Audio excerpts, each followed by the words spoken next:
Bapak Ibu, yang ketiga yang bisa kita lakukan untuk mempertebal, untuk mengokohkan keimanan kita, bagaimana kita ini dapat mengenali diri kita. Jadi bagaimana kita bisa ma'rifatun nafsi. Kalau pertama tadi apa? Niat. Yang kedua, ilmu. Yang ketiga, mengenali diri sendiri. Setiap kita itu punya potensi untuk beramal soleh, punya potensi syahwat, dan kita harus kenali. Harus kenali titik lemah syahwat kita itu di mana, dan titik semangat kita di dalam ibadah itu di mana. Bapak Ibu, karena pengenalan diri ini penting. Potensi setiap kita di dalam beramal soleh itu berbeda-beda. Imam Malik itu pernah berkata, Allah Subhanahu wa ta'ala membagi amal soleh itu sebagaimana membagi rezeki. Ada orang yang rezekinya itu dengan cara bisnis, maka kalau jasa tidak berhasil. Ada yang dibagi rezekinya itu dengan jasa, tapi kalau bisnis sering ketipu. Ada orang yang rezekinya itu dengan menjadi pegawai, kalau usaha tidak bisa. Kenapa? Pintu rezekinya berbeda-beda. Sama juga di dalam amal soleh itu ada yang dimudahkan oleh Allah untuk sedekah, tapi dia berat untuk zikir lama. Ada yang dimudahkan untuk salat sunnah, tapi berat untuk puasa sunnah. Ada yang dikuatkan untuk puasa sunnah, tapi berat bangun malam. Maka kita kenali di mana potensi amal soleh kita yang paling kuat, rutinkan itu. Karena dengan merutinkan yang sudah kuat, maka kita bisa istiqomah untuk terus mengamalkan sunnah-sunnah Nabi. Setiap sahabat itu mereka punya jurus rahasia. Bukan jurus rahasia, ini bahasanya terlalu ya.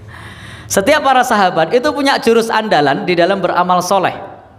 Ada sahabat yang rajin tahajud, ada sahabat yang rajin sedekah, ada sahabat yang rajin puasa sunnah, ada sahabat yang rajin membaca Al-Quran. Sahabat Abu Hurairah itu adalah sahabat Nabi yang hafalan hadisnya kuat, tapi beliau ternyata adalah seorang sahabat Nabi yang jarang bangun malam. Kenapa? Malam digunakan untuk murojaah, sehingga tidurnya lebih malam, ketika bangun sudah masuk waktu subuh. Maka beliau punya amal lain. Apa yang beliau amalkan atas nasihat dari Nabi? Salat duha, puasa 3 hari setiap bulan, terus apa lagi? Berwitir sebelum tidur. Betul. Jadi mengenali kekuatan kita di dalam beramal soleh. Maka sahabat Abu Hurairah yang dilakukan bukan tahajud tiap malam, karena beliau tidak kuat, karena malamnya sudah murojaah hadis. Maka yang beliau lakukan berwitir sebelum tidur, sholat duha, puasa 3 hari setiap bulan. Nah, kira-kira Bapak Ibu, kita semua yang kuat di mana? Ada yang kuat hadir di majelis ilmu, tapi kalau baca Quran tidak kuat.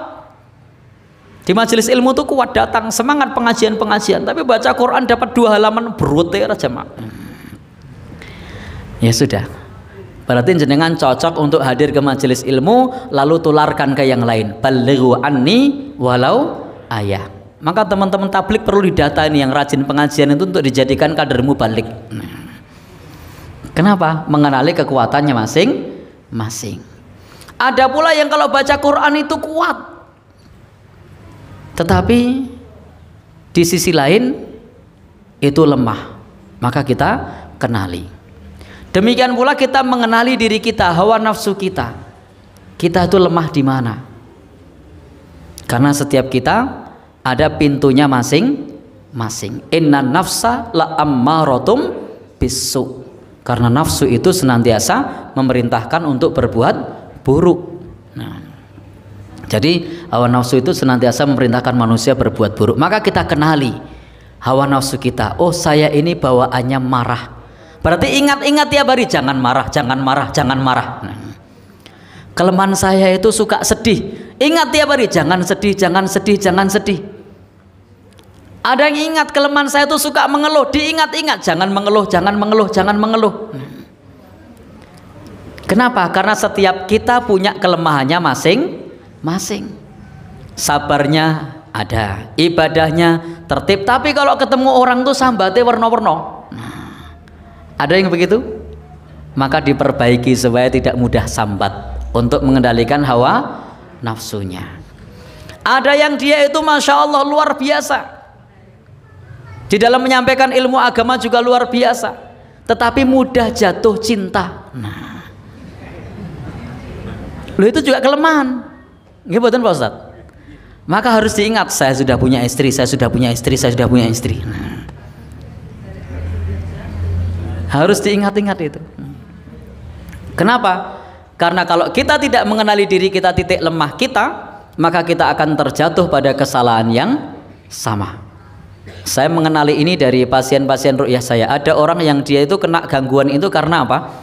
Karena baper. Jadi kalau kambuh itu pasti sebabnya sama, baper lagi.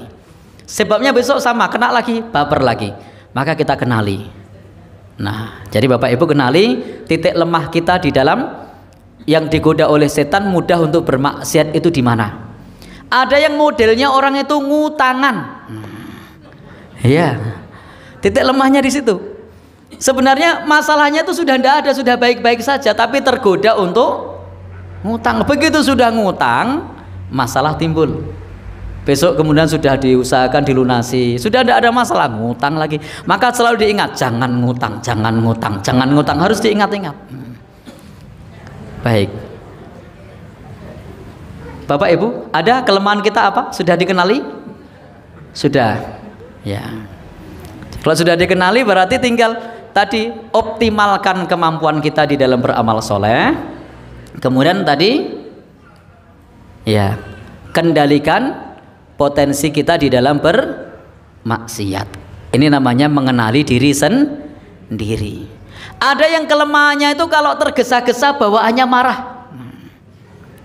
Ya, kalau enggak itu sabar. Tapi wong guru sarep mangkat nyambut gawe, Masya Allah, kemrungsung.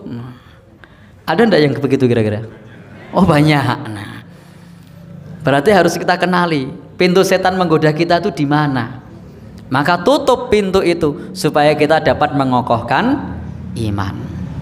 Sebenarnya kalau di rumah itu dia sudah baik-baik saja, tapi kalau ketemu teman lamanya itu balik lagi. Berarti kelemahannya apa? Ketemu teman lama, jangan ketemu, jangan ketemu, jangan ketemu. Nah, baik.